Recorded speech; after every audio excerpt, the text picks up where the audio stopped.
There is a number attached to your name. You check it on your phone. You stress about it when it drops. You feel proud when it goes up. 720, 750, 800. Society whispers to you, this number will make you free. Get a perfect score and you win the game. You were lied to. That number is not a measure of your wealth. It is not a measure of your intelligence. It measures how predictable you are to the system. A credit score is literally a compliance score, an obedience score. An 850 doesn't mean successful. It means model prisoner, the best slave the system could ask for. The banks took your debt, wrapped it in gold, and turned it into a high score. They figured if you competed for the leash, you would put it on yourself. Today, I am going to show you how this financial leash keeps you obedient, poor, and working until you die. Welcome back to the channel. We don't do financial advice here. We do financial deprogramming. If you are ready to escape the system, subscribe right now. If not, the algorithm will send you back to your leash. Warning, this file attacks the holy grail of the system, your credit.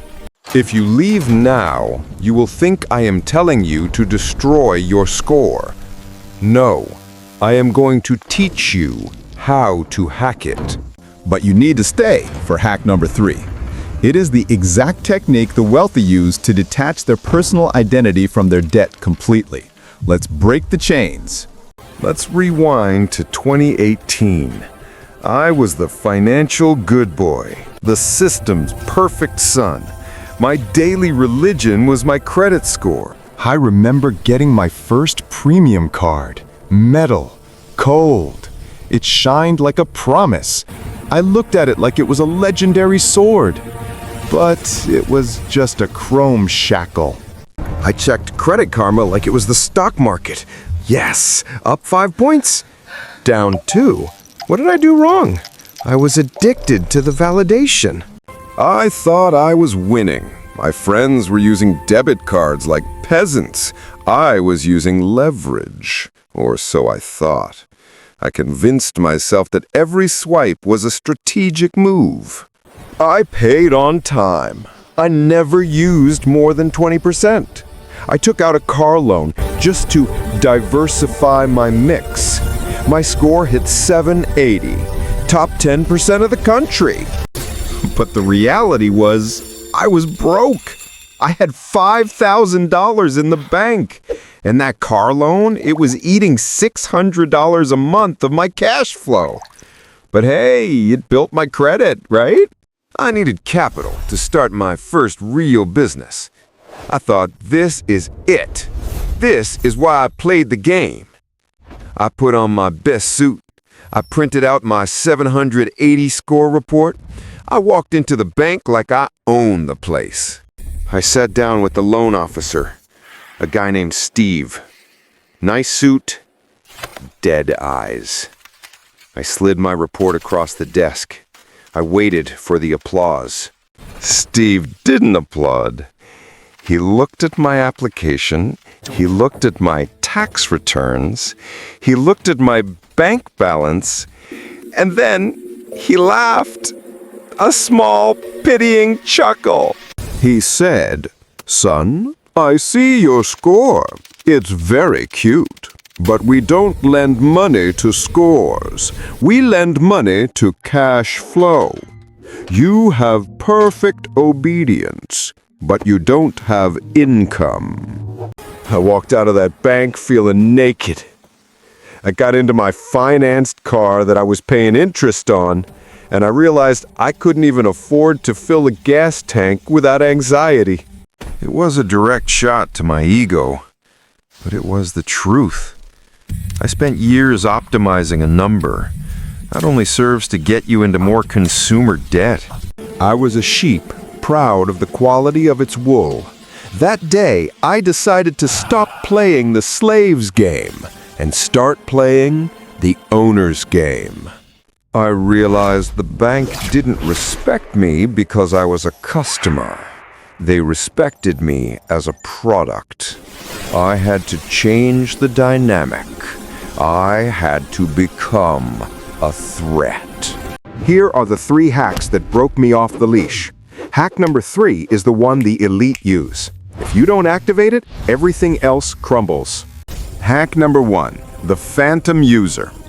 The first trap is the carry balance myth. They told you, leave a small balance to show activity. False. Propaganda. A psychological tax designed to extract 24% APR from your pocket. Do you know what the credit card industry calls people who pay their bill in full every month? They call them deadbeats because they can't make money off you. Being a deadbeat to a bank is the highest honor a capitalist can have. You need to become a phantom. Use the credit card like a sword, but pay it off like a loaded gun. Every purchase equals mentally deducted from your checking account instantly. Every 3 days, balance equals 0. I don't wait for this statement. I hunt the balance. I kill it on Tuesdays and Fridays. Why every 3 days? Because credit bureaus take snapshots of your balance at random times. If you always pay it to 0, your utilization is always reported as 0% or 1%. You appear in their systems as an active user, but with 0 risk. Utilization stays at 0%. Score skyrockets. You pay $0 in interest. You break the pay later psychology. If you have to pay it off in 3 days, you can't lie to yourself about affording it next month. Be honest. Are you currently paying interest because they lied to you or because you bought things you couldn't afford? Type Phantom in the comments if you understand the game.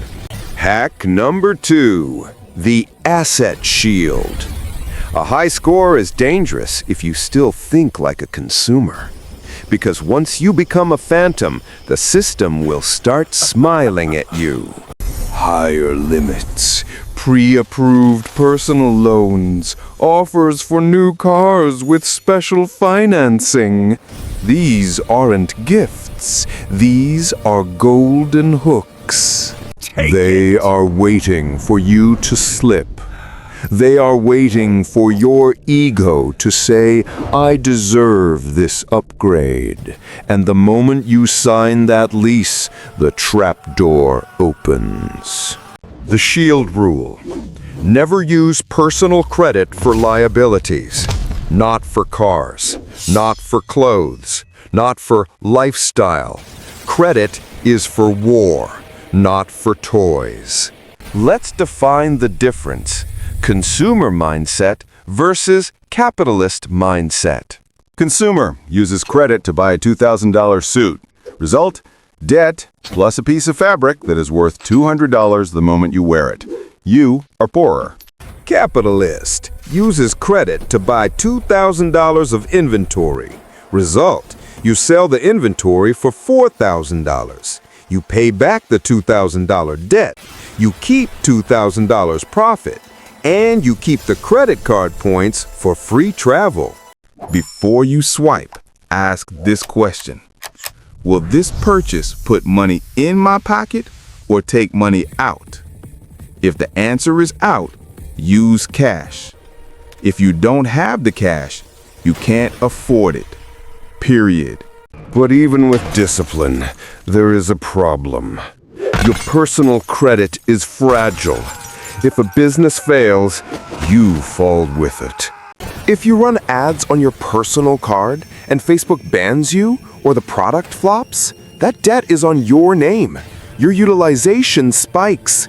Your score crashes. You can't rent an apartment. You are exposed. To be truly free, you need a second identity, a firewall. Here comes hack number 3. Hack number 3, the identity split. This is the kill switch.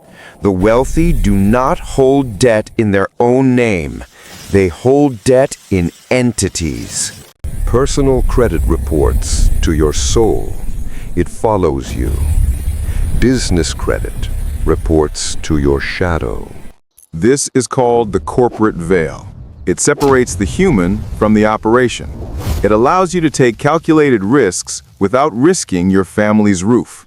You can use $50,000 of business credit to launch a product, and your personal score stays at 800. The utilization does not report to your personal file. You are invincible. You are untouchable. You can max out your business cards for growth, and on paper, you personally look debt-free. The protocol. 1. Form an LLC. Don't overthink it, just do it. 2. Get an EIN from the IRS. It's free. 3. Open a business checking account. 4. Get a Tier 1 business card. Chase Inc., Amex Business Gold. Do not use a consumer card for business. Keep the streams separate. Congratulations! You just created your second self, your corporate avatar.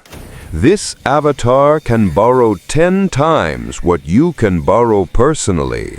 Did you know business credit doesn't show up on your personal report? Most people don't. That's why they are slaves to their utilization ratio. Type entity if you are going to build yours.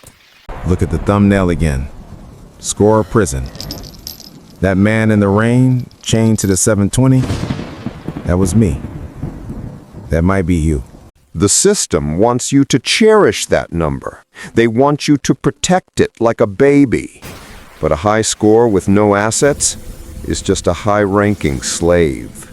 Break the leash. Be a phantom user. Pay it every 3 days. Use the asset shield. Only borrow to earn. Execute the identity split. Build the entity. Now you have the firepower. You have the entity. You have the credit. You have the leverage. But be careful. Having credit without a real income engine is financial suicide. And if you think your salary is enough to feed this machine, you are making a fatal calculation error. Most people think they have a debt problem. They don't. They have a flow problem. In the next file, I am going to dismantle the biggest lie about your income. Your cash flow strategy has a fatal flaw. I'm going to show you why your salary is a mathematical trap designed to keep you poor and exactly how to fix it. Make sure you are subscribed. You do not want to miss file 005. But while you wait for that file to unlock, you face an immediate danger. You see, most people take this new credit power and race toward a specific number. They think the finish line is $100,000. They think, if I can just hit 100K in net worth, I'm safe. Wrong. Just like the credit score is a trap of obedience, the first $100,000 is a trap of stagnation. Reaching that number isn't the summit. It is the entrance to the death zone. It is where 90% of ambitious men get stuck for decades. If you take your new credit power and walk blindly into that zone, the inflation dragon will eat you alive. You need a specific protocol to survive it. I recorded a complete breakdown of the mathematical flaw hidden inside that first 100K and the 3 hacks to turn it into $1 million. Watch this video next. Your first $100,000 has a fatal flaw. Don't let your hard work rot in the death zone. Click here.